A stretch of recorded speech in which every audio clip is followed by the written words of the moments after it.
Hello students, good afternoon. आज हम आपको ओपीएस मैथ्स क्लासेस में एक्सरसाइज 2.2 का एग्जाम्पल 6 करेंगे। Class 9 chapter 2 polynomials new NCERT. हमें बताना है, एग्जामिन वेदर चेक करना है x + 2 is a factor of x³ + 3x² + 5x + 6 and 2x + 4। दो पॉलिनोमियल दिए हैं, एक क्यूबिक पॉलिनोमियल है क्योंकि इसकी पावर 3 है, डिग्री 3 है, और ये लीनियर है क्योंकि इसकी पावर 1 है। तो हम क्या करेंगे, सबसे पहले सॉल्व करेंगे। ये इंपॉर्टेंट क्वेश्चन है। x + 2 = 0 कर दो और x + 2 = 0। अगर x + 5 होता तो इसे 0 करके x = -5 आ जाता। अगर यहाँ x + a होता तो इसे 0 करके x = -a आ जाता। अगर x - a होता तो इसे 0 करके x a आ जाता। अगर यहाँ पर x 3/2 होता तो 0 करके x -3/2 आ जाता। ऐसे कई एग्जाम्पल्स आपको एक्सरसाइज में भी देखने को मिलेंगे। तो हमने x + 2 = 0 कर दिया, x -2 यहाँ पुट कर दो इसमें। तो पहला पॉलिनोमियल क्या है, x³ तो -2 की पावर 3 आ जाएगा, +3 और इंटू x की जगह x² की जगह -2 का होल स्क्वायर आ जाएगा, 5x की जगह -2 आ जाएगा, +6 आ जाएगा। -2 का होल क्यूब आपने कई बार पढ़ा है, -2 -2 -2 -8 आ जाएगा, +3 -2 का होल स्क्वायर 4 आ जाएगा, प्लस और माइनस माइनस 5 2 या 10 +6 आ जाएगा, -8 4 3 या 12 आ जाएगा, -10 +6 आ गया। तो 12 में से 8 जाएगा 4, -10 +6 -4 = 0 और ये 0 आ गया रिमाइंडर। तो इसलिए ये फैक्टर हो गया। Therefore x + 2 is a factor of किसका, x³ + 3x² + 5x + 6। एक इससे y फैक्टर थ्योरम के अकॉर्डिंग ये आ गया, ये इसका फैक्टर आ गया। अब दूसरा, ये पहला पार्ट हो गया। दूसरा पार्ट हम क्या लेंगे, x + 2x + 4। तो इसमें x = -2 पुट करेंगे यहाँ पर। तो यहाँ पर क्या आ जाएगा, 2 -2 + 4 मल्टीप्लाई करेंगे, -4 + 4 ये 0 आ गया, ये रिमाइंडर 0 आ गया। इसका मतलब क्या हुआ, Therefore x + 2, यही x + 2 तो एग्जामिन करना था। x + 2 is a factor of किसका, दूसरे पॉलिनोमियल का, 2x + 4 का। y यहाँ पर भी रीजन क्या लिखेंगे, y फैक्टर थ्योरम से आ गया। फैक्टर एक मैथमेटिशियन से उन्होंने मेथड दिया कि अगर कोई आपको x की वैल्यू दी है और x की वैल्यू इस पॉलिनोमियल में पुट करो तो वो रिमाइंडर निकलता है, वही आपका रिमाइंडर है, 0 आता है तो वो इसका फैक्टर है। अब हम मूव करते हैं एग्जाम्पल 7 की तरफ।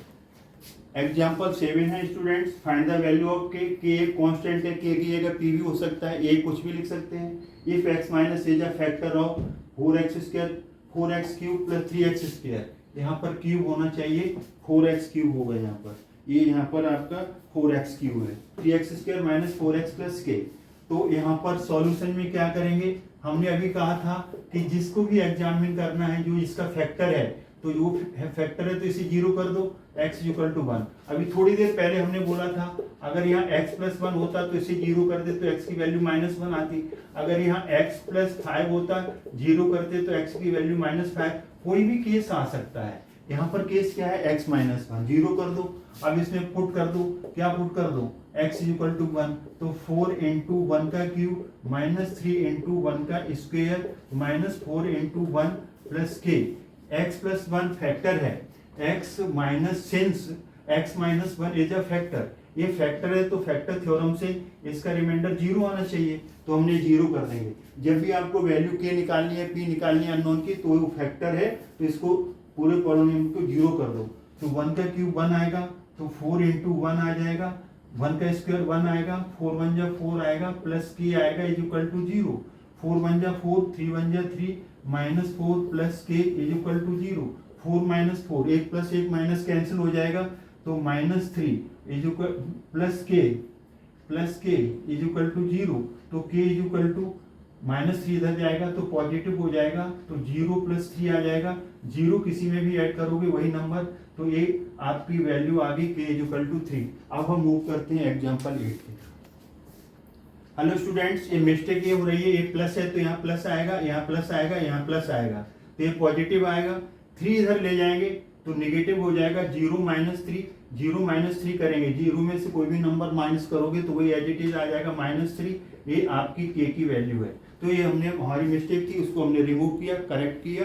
और अब हम मूव करते हैं एग्जाम्पल 8 की तरफ। हेलो स्टूडेंट्स, एग्जाम्पल 8, फैक्टोराइज 8 और 9 फैक्टर्स करने हैं मिडिल टर्म तोड़ करके। तो मिडिल टर्म क्या है? 17x। तो हम इसको किस तरीके से तोड़ते हैं? मिडिल टर्म है वो सम चाहिए 17, यहाँ सम कितना चाहिए? मिडिल टर्म -5, प्रोडक्ट कितना चाहिए? पहला x² का कोएफिशिएंट कांस्टेंट टर्म 5, ये 30। अब 30 के दो फैक्टर्स बना लो, 2 से डिवाइड करो 15, यही काम हो जाएगा। क्यों काम हो जाएगा? 2 + 15, 2 + 15 करो तो 17, ये सम आ गया।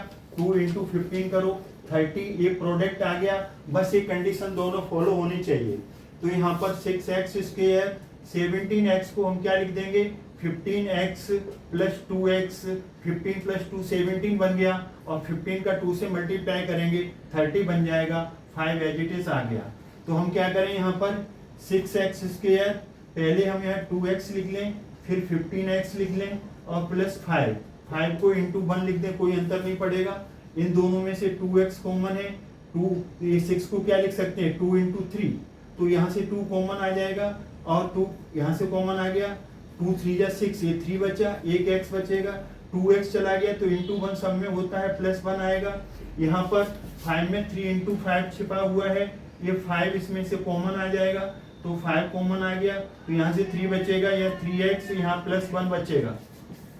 6x² को अपने मन में 2 × 3 लिखो, तो 2 यहाँ पर है, 2 कॉमन आ गया, एक x कॉमन आ गया, तो 2 × 3 = 6, एक 3 बचा, यहाँ से 2 चला गया, x चला गया 1। अब इसमें से 5 कॉमन है, तो 5 कॉमन ले लिया, तो 5 × 3 = 15, 3 बचा, ये 5 कॉमन चला गया, यहाँ से 1। अगर आपकी वर्किंग सही है तो ये फैक्टर सेम आएगा, 3x + 1, 3x + 1 सेम आ गया। 3x + 1 फिर से कॉमन ले लो, तो 3x + 1 कॉमन ले लिया, तो यहाँ से 2x मिलेगा, यहाँ से 5 मिलेगा। तो मिडिल टर्म तोड़ करके आपने इसके फैक्टर्स बना दिए। अब से एग्जाम्पल 9 है, तो एग्जाम्पल 9 में यहाँ इसका कोएफिशिएंट कुछ नहीं है, तो 1 ले लो। तो सम कितना चाहिए? मिडिल टर्म -5, और प्रोडक्ट क्या होता है? पहला y² का कोएफिशिएंट, और ये लास्ट वाला कांस्टेंट टर्म 6। तो इसके दो फैक्टर्स बन जाएंगे, एक तो 1 और 5, आगे बढ़ाने की जरूरत नहीं है। तो यहाँ पर हम क्या लेंगे? y²,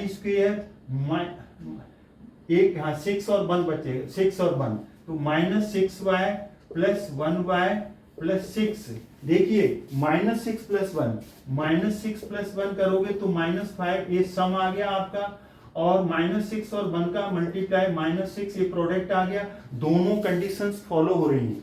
तो यहाँ पर आपका y कॉमन आएगा, तो y -6 आ जाएगा। 6 × 1 रखोगे तो कोई अंतर नहीं पड़ेगा, तो यहाँ से 6 × 1 लिखेंगे, 6 रहेगा। अब इसमें से +1 कॉमन ले लो, तो y यहाँ पर ये कोई मिस्टेक हो रही है थोड़ी सी, अभी हम देखते हैं कि क्या मिस्टेक हो रही है। यहाँ पर ये थोड़ी मिस्टेक हो रही है, क्या मिस्टेक हो रही है? समझने में थोड़ी सी गलत हो गया, वो ठीक कर लो। देखिए यहाँ पर सम तो -5 चाहिए, और प्रोडक्ट कितना चाहिए? प्रोडक्ट हमें चाहिए प्लस का 6। तो यहाँ पर हम 6 के फैक्टर्स ये नहीं लेंगे, 6 के फैक्टर्स करो, 2 × 3 = 6, तो यहाँ पर 2 और 3 आएगा, 2 और 3 लेना पड़ेगा, दोनों माइनस के, -2 और -3 मिलकर के -5, ये तो आपका सम आ गया। -2 और -3 मल्टीप्लाई करके 6, ये आपका प्रोडक्ट आ गया। तो 2 और 3 लेने पड़ेंगे, विद नेगेटिव साइन लेने पड़ेंगे। तो y², तो y² करेंगे आप यहाँ से, और दूसरा लिखेंगे आपका -2y - 3y + 6। देखिए -2 -3 मिलकर के -5, -2 -3 का प्रोडक्ट 6 आ गया पॉजिटिव। अब यहाँ से हम y कॉमन ले लेंगे, तो y -2 आ जाएगा। अब यहाँ पर -3 कॉमन लेंगे, तो y माइनस कॉमन आता है, तो अंदर के साइन बदल जाते हैं, पॉजिटिव से निगेटिव। अब देखिए 6 में क्या है? 6 में 6 क्या है? 3 × 2 है कि नहीं? 3 बाहर आ गया, तो 2 बचा। और या फिर ऐसे कर लीजिए, जो कॉमन लेते हैं वो इसको डिवाइड करता है, 3 2 6। अगर आपकी वर्किंग सही है तो ये दोनों फैक्टर सेम आएंगे, y - 2 सेम आ गया। Again we will take y - 2 as a common from first and second term, then you will get in second term y - 3. So these are your totally factors of y square minus 5y plus 6, y - 2, y - 3. These are your two factors of the given polynomial. ये इसकी degree 2 थी, highest power, तो इसलिए 2 factors आए, इसके भी 2 factors आए। I hope ये आपको समझ में आए होंगे और इनकी प्रैक्टिस करिए। प्रैक्टिस बहुत जरूरी होती है, फॉर्मूलास बहुत जरूरी होती है। एक फॉर्मूला होता है 1 × 3। 1 × 3 का मतलब है 1 टाइम्स आप अपने सर से समझिए और 3 टाइम्स आप उसको रिटर्न में करिए प्रैक्टिस, तो फिर आप कभी भी नहीं भूलेंगे। और फॉर्मूला याद करिए और याद करने के बाद उन्हें लर्न करने के बाद लिख लिख करके प्रैक्टिस करिए और डिफरेंट टाइप्स के एग्जाम्पल्स हैं उन्हें भी करिए। अगर आपको अच्छी प्रैक्टिस चाहिए तो RD शर्मा रखिए, यूलैक रखिए, उसमें से प्रैक्टिस लीजिए। Practice makes a man perfect. Perfect होना है, कोई मिस्टेक ना हो और टाइम के अंदर पूरा पेपर सॉल्व करना है, तो इसलिए आपके लिए प्रैक्टिस जरूरी है। आई होप ये आपको समझ में आया होगा। अगर ये समझ में वीडियो आया है तो लाइक करें, शेयर करें और चैनल को सब्सक्राइब करना ना भूलें। Thanks God. जय हिंद, जय भारत।